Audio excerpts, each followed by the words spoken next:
네, 토종 가상화폐로 불리는 위믹스가 어제 결국 거래 지원 종료로 상장 폐지됐습니다. 시가총액만 4천억 원 이상 줄면서 투자자들의 손실도 막대할 것으로 예상되는데요. 증시 상황과 함께 경제 전반 이슈들 살펴보겠습니다. 김민수 레몬리서치 대표 연결됐습니다. 안녕하십니까? 네, 안녕하십니까. 네, 먼저 오늘 오후에 들어온 속보 관련해서 이야기 나눠볼게요. 화물연대가 오늘로 파업 16일째를 이어왔는데 총파업 중단을 결정했습니다. 네, 오전에 이 총파업 종료 여부를 두고 조합원 투표를 진행을 했고 그 결과 중단을 결정한 거죠. 그렇습니다.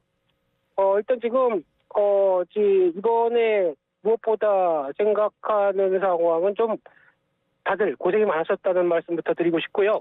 네. 아무래도 지금 여러 가지 여론 쪽의 부담감도 상당히 컸다고 봐야 될 것 같습니다. 매일 지금 펼쳐지는 상황이, 그로 인해서 철강이나 또 석유 화학업계, 그리고 또 시멘트까지 모두 어떤 차질이 빚고 있는 상황들 쪽에서 가뜩이나 전기에 대한 부담감들이 높아지는 상황 쪽에서 이런 부담감은 아무래도 화물연대 쪽에서도 어느 정도 어떻게 보면 본업이죠.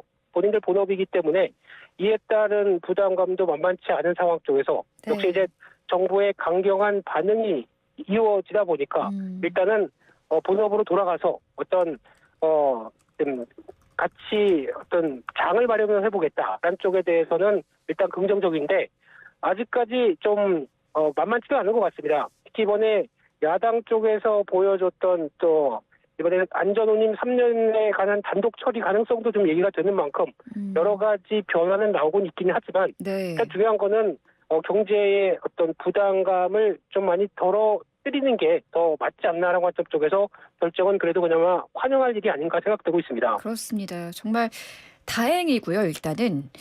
그런데 현장에 복귀를 결정했지만 이후 과정이 만만치 않을 거란 전망이 나옵니다. 아직 그 정부와의 갈등이 완전히 해결된 게 아니잖아요. 그렇죠. 이후 움직임이 어떻게 좀 진행이 될까요? 네, 그거 관련돼서는 이제 너무 지금 화물연대 측과 그리고 또 정부의 고수되는 안과 그리고 또 이를 절충하려고 하는 또 야당의 입장과 네. 그리고 또 관계자 모든 분들이 다 민감하게 특히 지금 가뜩이나 지금 철강이나 화학업계가 그렇게 썩 좋은 상황은 아닙니다. 대표적으로 화학 쪽 같은 경우도 마찬가지겠지만 지난 태풍의 피해 때문에 상대적으로 이를 복구하는 과정 쪽에서 이번 당장의 4분기 실적에 대한 부담감들도 좀 큰 입장 쪽에서 또 이 어떤 유통과 관련된 쪽에 부담이 나오기 시작한다라고 하게 되면 아무래도 지금 봐야 될 부분들은 어떤 추가적인 부담을 안고 있는 입장 쪽에서에 대한 상황도 같이 고려한다라고 하게 되면 아마 지금 단순하게 화물연대 쪽에서도 우리의 고집을 끌고 나가기에도 좀 부담 요인들이 많지 않았나라는 생각도 들고 있고요. 네. 이게 어디서 뭔가 잘못돼서 풀어야 된다라는 것보다 일단 지금은 이제 정부 쪽에서도 일단은 급한 상황들은 돌리고 보자라는 입장이 크기 때문에 거기서 나왔던 절충안이다라고 하게 되면 그래도 일단 앉아서 좀 회의라고 해야 될까요? 이런 쪽에 대해서 어느 정도 좀 타협과 양보가 좀 필요하지 않나라는 생각은 들고 있습니다.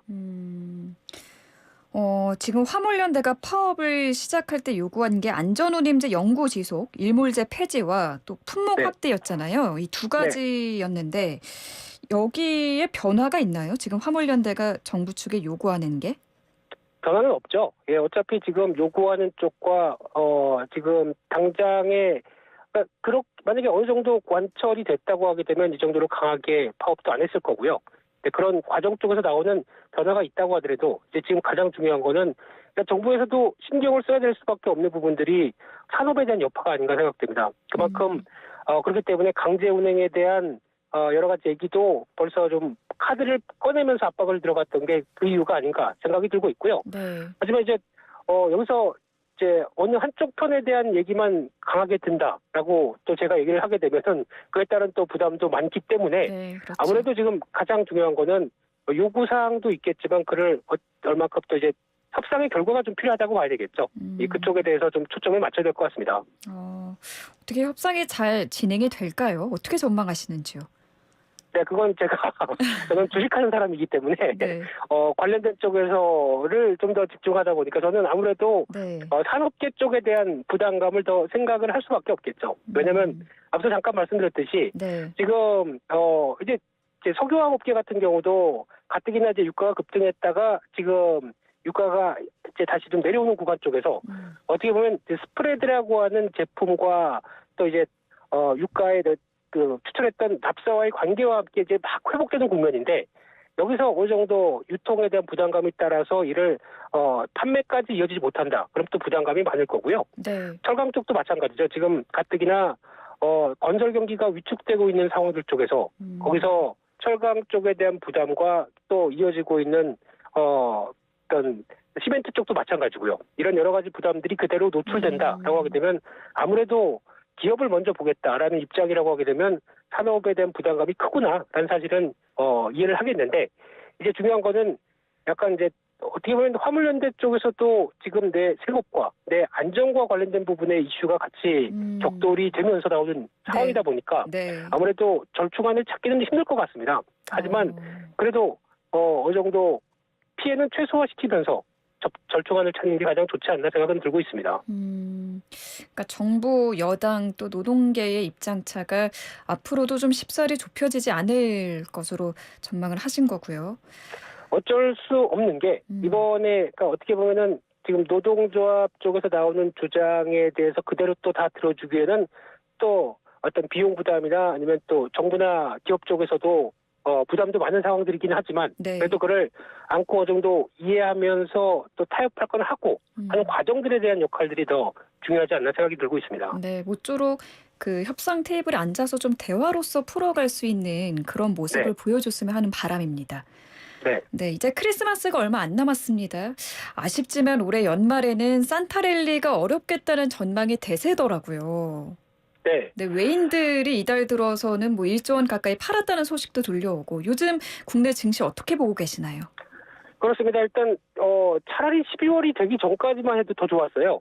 아무래도 11월 달까지만 한다고 하더라도 외국인들이 계속 사주고 게다가 또 이렇게 가기 시작하게 되면 지난번 올해 그렇게 고생했던 한 해를 좀 잊을 수 있게 만들어주지 않을까 싶었는데 네, 기대를 했죠.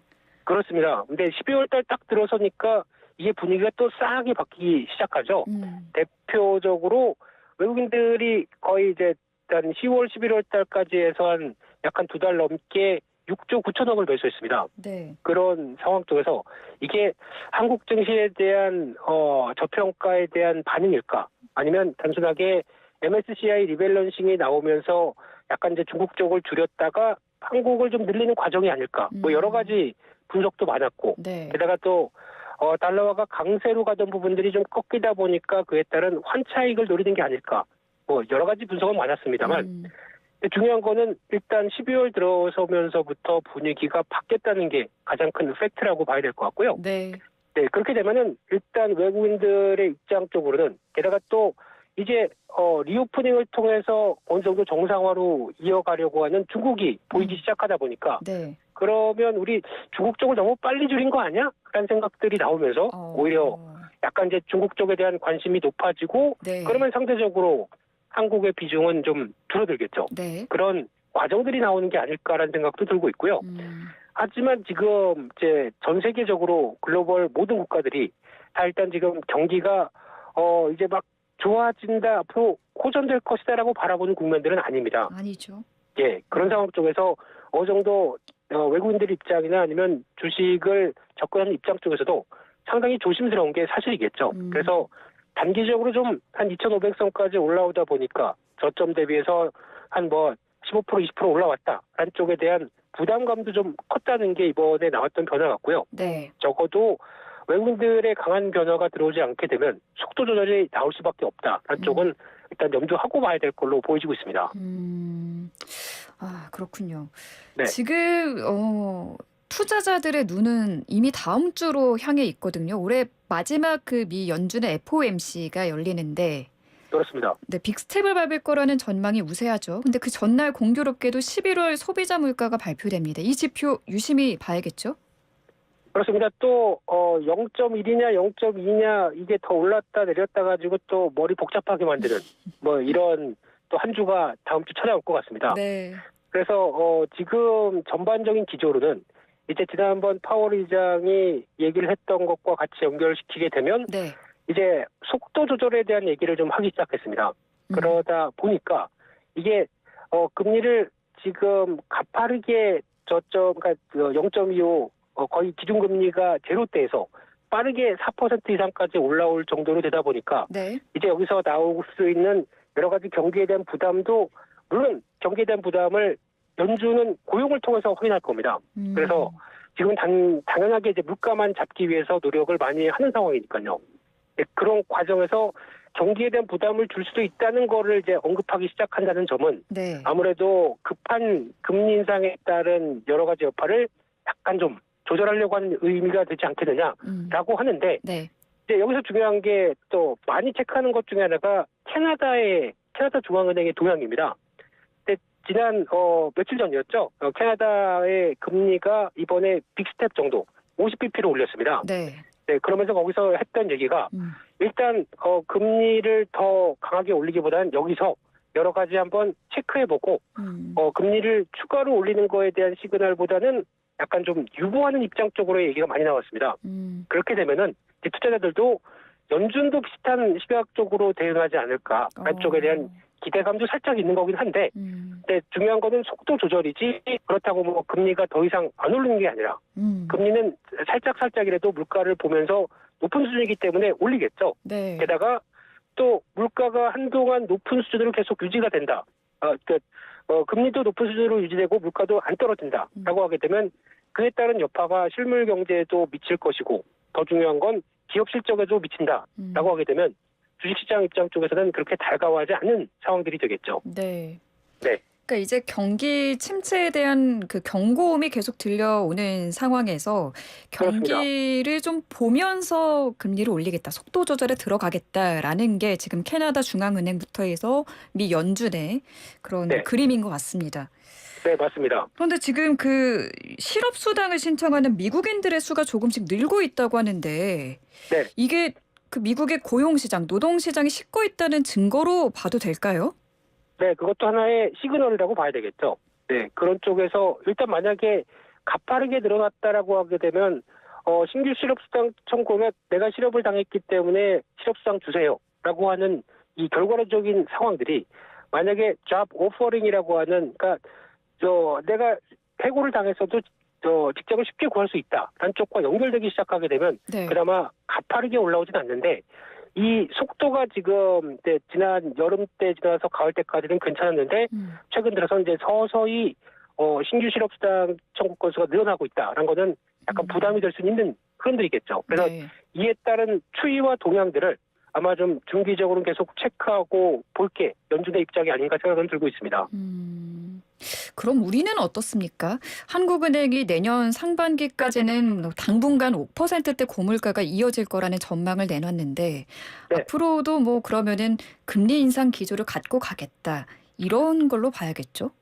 네, 아무래도 지금 아마 한국은행이 가장 큰 고민이 많을 시점 같습니다.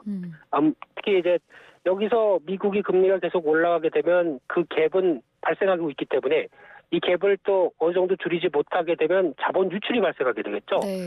그래서 그에 따른 부담도 있는데 그럼 그를 따라서 같이 금리를 올렸을 때 금리가 올라감에 따라서 발생하는 한계 계층들 대표적으로 빚을 많이 썼는데 또 부동산도 취약하게 변하는데 여기서 그렇다고 하락하는 부동산에서 팔 수도 없고 그러면 이자 부담들이 커가면서 나오는 고통들도 그대로 안고 볼 수밖에 없는 심정이라고 하게 되면 한국은행도 고민이 많게 되겠죠.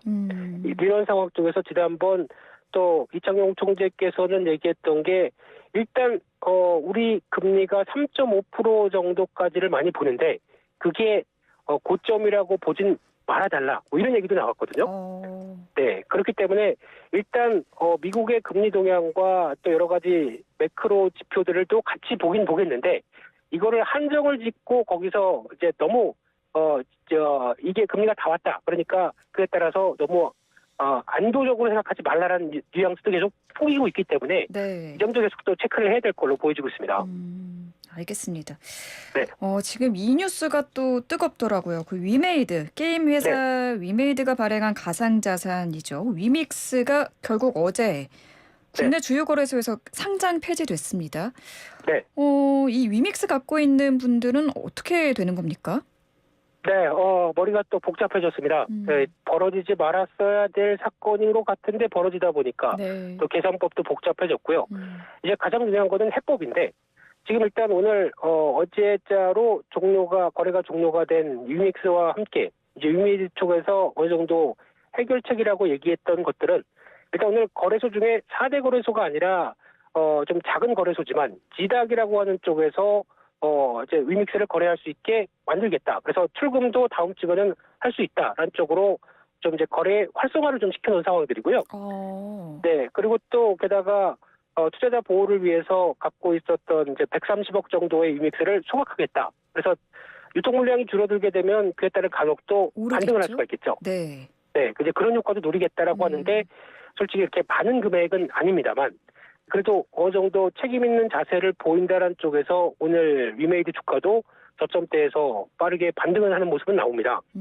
하지만 이제 이게 솔루션을 찾는 과정이지 그럼 정상적으로 위믹스가 제대로 또 유통하기 시작되고 가격들도 이제 제대로 제값을 받기 시작하고 또 나아가서는 P2E라고 하는 큰 게임의 그 흐름들이 그대로 유지가 되면서 앞으로 이게 저점으로 또 이제 가상화폐 시장과 함께 게임이 같이 설 수 있는 배경들을 만들어 간다라고 하기에는 어렵습니다. 아직까지는 가상화폐 시장 자체가 죽어있기 때문에 그렇게 쉬운 상황은 아니라고 봐야 될 것 같습니다. 알겠습니다.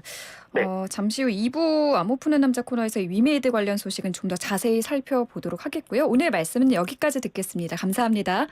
네, 감사합니다. 네, 지금까지 김민수 레몬리서치 대표와 함께했습니다.